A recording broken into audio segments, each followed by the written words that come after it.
আমাদের এক দর্শক আমেরিকার মাটিতে খেলা দেখতে আসছে লুঙ্গি পরে, সাউথ আফ্রিকা বনাম বাংলাদেশের বাইরে। একটু ভাই, কেন আমরা হেরে গেলাম? অনেক আশা নিয়ে তো এসেছিলেন, এই কেন মনোকষ্ট নিয়ে যেতে হচ্ছে আপনার দৃষ্টিতে যদি আমাদেরকে একটু। অনেক বড় কষ্ট নিয়ে আজকে ক্রিকেট স্টেডিয়াম থেকে আমরা বের হলাম। সাউথ আফ্রিকা বনাম বাংলাদেশ যে খেলাটি হলো, আমরা হেরে গেলাম, দুঃখের সঙ্গে বলছি। তো আমরা একটু সাকিব আল হাসানকে খেলা বাদ দিতে হবে দেশে। কেন খেলা বাদ দিতে? ও এখন এমপি ভাই, এমপি এবং থ্যাংক ইউ। ক্রিকেট খেলা দুইটা একসাথে হয় না। Thank you. Thank you, thank you. একটু আমাদের অন্য কোনো ভাইরা বলতেন কেন আমরা হেরে গেলাম জিতা ম্যাচ। শুনেন, এখানে প্রথম অবস্থায় আপনারা প্রথম দুইটা উইকেট পড়ছে হয়তো এটা খেলার অংশ, পরে তার যেটা উইকেট পড়ছে সাকিব আল হাসান এবং ফোর্থ আমাদের বর্তমান ক্যাপ্টেন শান্ত, উনারা যেভাবে আউট হয়েছে এটা মানে টোটালি আনপ্রফেশনাল। ওদের দায়িত্ব নিয়ে খেলা উচিত ছিল। এবং শেষের দিকে অনেক, সে একটা নতুন ছেলে আসছে এখানে, ওকে কেন এবারে শেষের দিকে আপনি দিবেন? সরি, জাকির আলী অনিক, ওকে কেন আপনি শেষের দিকে দিবেন? ও যে 4-5টা ডট বল দিছে ডেফিনেটলি, কারণ অনেক হচ্ছে সে নতুন ইনকামিং হয়েছে, ওকে কেন আপনি সামনে দিবেন? এটা নিয়ে আমি লিপু ভাইয়ের সাথে একটু আগে আমি এই বিষয় নিয়ে কথা বলছি যে দেখেন, আমরা ওদেরকে আগে ট্রাই করব, যারা ইয়াংরা আছে ওদেরকে, ওরা যদি 2-4টা 6 মেরে দিতে পারতো আগে, তাহলে আমাদের ম্যাচটা এত ক্লোজ হইতো না। আমি অবশ্যই আমি নির্বাচকদের কাছে ওইটাই আমি আহ্বান জানাবো যে আপনারা, এবং অবশ্যই নেক্সট ম্যাচে আমাদের এই ম্যাচে যে আমাদের ভুল ত্রুটি আছে এগুলো আপনার পক্ষানুপুঙ্খ পাবে, এবং অবশ্যই কয়েকটা সিঙ্গেলকে ডাবল করা উচিত ছিল আমাদের, আমরা এগুলা করি নাই, কারণ এটা টোটালি আনপ্রফেশনাল। এগুলা নিয়ে ওরা চর্চা করে না, this is totally bad thing. এবং আমরা এত দূর থেকে আসছি, আপনারা জানেন। জি জি, থ্যাংক ইউ ভাই, থ্যাংক ইউ। আমাদের আবেগ, ভালোবাসা সবকিছু হচ্ছে বাঙালিদের এই ক্রিকেট খেলা। আমরা এত দূর থেকে এই নিউ ইয়র্কে খেলা দেখতে এসেছি। আমাদের প্রশ্নটা হচ্ছে দায়িত্বশীল যদি দায়িত্ব না নেয়, বিশেষ করে সাকিব আল হাসানের মতন, হি ইজ এ এমপি, হয় তাকে এমপি প্রফেশনে যেতে হবে, না হয় ক্রিকেট প্রফেশন, দুটো প্রফেশন হবে না। আমরা বলছি নো মোর সাকিব আল হাসান। নতুনদেরকে সুযোগ দিন আপনি, আপনার ব্যক্তিগত অর্জন, বাংলাদেশের অর্জন না।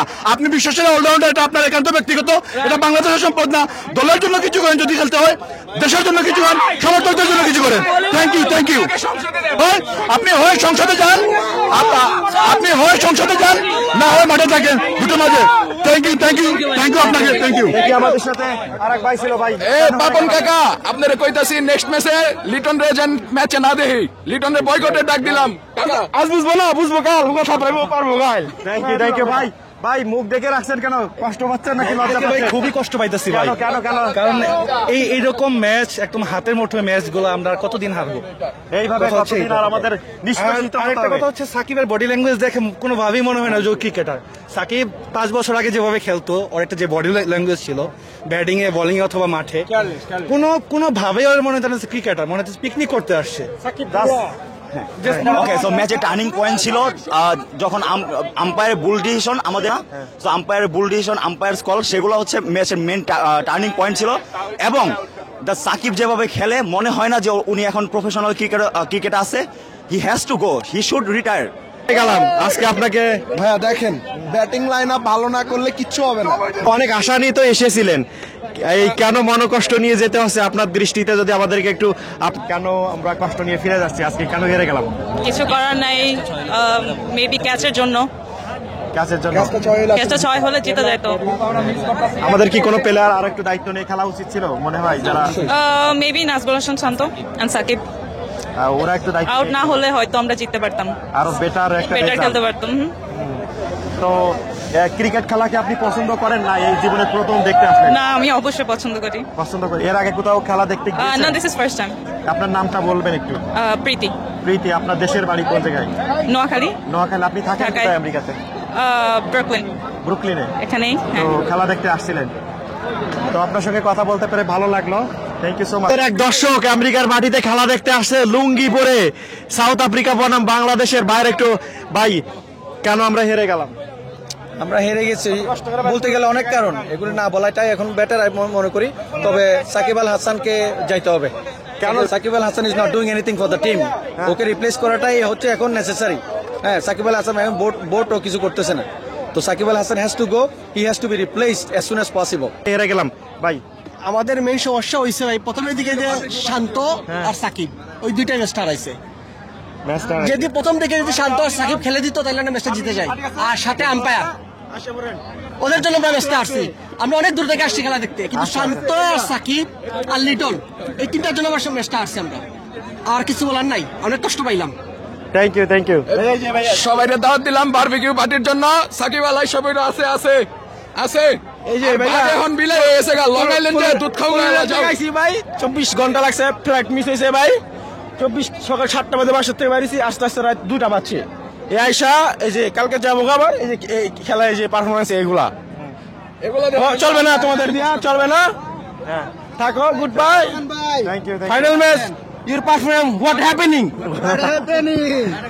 তো থ্যাংক ইউ সো মাচ। হাসবো কি কাঁদবো আসলে বুঝতে পারছি না। আমরা খুবই হতাশ। ওকে, তো সীতা মাছ হেরে গিয়েছি, আমরা এভাবে আর হারতে চাই না। Thank you so much. আমাদের সঙ্গে আরো টপ অর্ডার ব্যাটসম্যান আমাদেরকে ডিসঅ্যাপয়েন্টেড করেছে, নাহলে আমরা গেমটা ইজিলি জিততে পারতাম। But well played, good fight. Next time better luck next time ইনশাআল্লাহ। Bangladesh played well. Thank you. উনি কে? আমার ওয়াইফ। আচ্ছা, আপনি যদি কিছু বলতেন কেন হেরে গেলাম আপনার দৃষ্টিতে যদি আপনি কেন হেরে গেলাম এটা নিয়ে আমি আর কোনো কিছু বলতে চাই না, বাট খেলা অনেক ভালো ছিল, আমরা অনেক এনজয় করেছি। Bangladesh team for me it's always best. Thank you thank you. তো কেন হেরে গেলাম ভাই? ভাই কেন হেরে গেলাম এটা আমি বলবো না, বলবো বাংলাদেশের আমাদের একটাই দাবি, ইমিডিয়েটলি তামিম ইকবালকে বাংলাদেশের দলে ব্যাক করা হোক। আমাদের দলের যে 3-4টা ওপেনার আছে ভাই, সবাই লট। এই ধরনের ওপেনার দিয়ে ভাই ইন্টারন্যাশনাল ক্রিকেট খেলা টোটালি ইম্পসিবল ভাই, টোটালি। এটা সত্যি ভাই।